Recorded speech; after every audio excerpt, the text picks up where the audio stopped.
Feelings of worthlessness from a worldly, from a dunyawi perspective. Every time I take an exam, I fail. Every time I try to do a business, it goes bankrupt. I just have no luck in this life. What's wrong? Maybe Allah doesn't like me. So we have 3 verses now about worthlessness of this dunya. This is material worthlessness. This also happens when you're struggling with depression, when you're battling anxiety. You get feelings of lacking confidence in this dunya. So Allah subhanahu wa ta'ala says, أَلَمْ يَجِدْكَ يَتِيمًا فَآوَى وَوَجَدَكَ ضَالًّا فَهَدَى وَوَجَدَكَ عَائِلًا فَأَغْنَى. 3 rhetorical questions.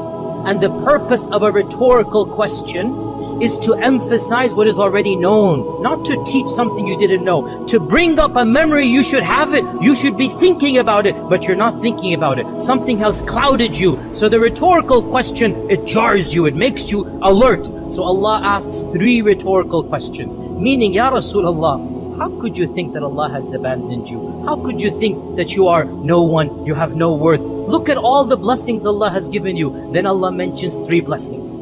أَلَمْ يَجِدْكَ يَتِيمًا فَآوَى. Your mother died, your father died, your grandfather died. You were a yatim in every sense of the word. Yet, at every stage of your life, didn't we take care of you? Didn't we send someone else to protect you? When your father passed away, even before you were born, your mother was there for you. When your mother passes away, your grandfather took you. When your grandfather passed away, your uncle Abu Talib took you. At every stage of your life, your vulnerability was protected by Allah. أَلَمْ يَجِدْكَ يَتِيمًا فَآوَى وَوَجَدَكَ ضَالًّا فَهَدَى. You didn't know the truth, Ya Rasulullah. You used to go to Ghar Hira. You used to be praying to Allah to guide you. You didn't know how to worship Allah. You didn't know the details of Iman, the details of the Quran. And so Allah subhanahu wa ta'ala guided you. You were not upon the guidance. You didn't know the guidance. Allah Azza wa Jal guided you. وَوَجَدَكَ ضَالًّا فَهَدَى وَوَجَدَكَ عَائِلًا فَأَغْنَى. And we found you, you didn't have any money, Ya Rasulullah. You didn't have anything.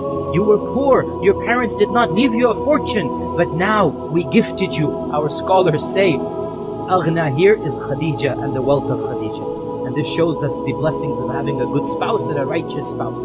Now you have a house, he did not have a house. Now you have an income. And Allah Azza wa Jal has given you enough that you can live a comfortable life. Meaning, what is the purpose of these 3 verses, dear brothers and sisters? Anytime something negative faces you, anytime your business fails, anytime you're in a car crash, anytime your exam doesn't pass, anytime shaitan comes and throws a thought in your head, oh my God, I have no luck. Realize there are always positives in your life that you're overlooking at that stage. Shaitan has caused you to neglect some of the biggest blessings that Allah has given you, and you concentrate on the negative rather than the positive. Ya Rasulullah, look at all of these positives that you have. How could you ever have thought that Allah abandoned you, Allah neglected you, Allah hated you? How is that even possible? At every stage of your life, Allah blessed you with all of these things.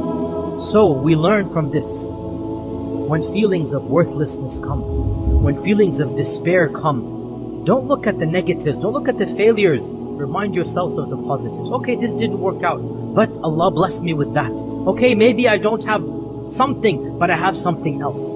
Always look at the positives rather than the negatives. Always concentrate on the blessings and examine them rather than what you don't have.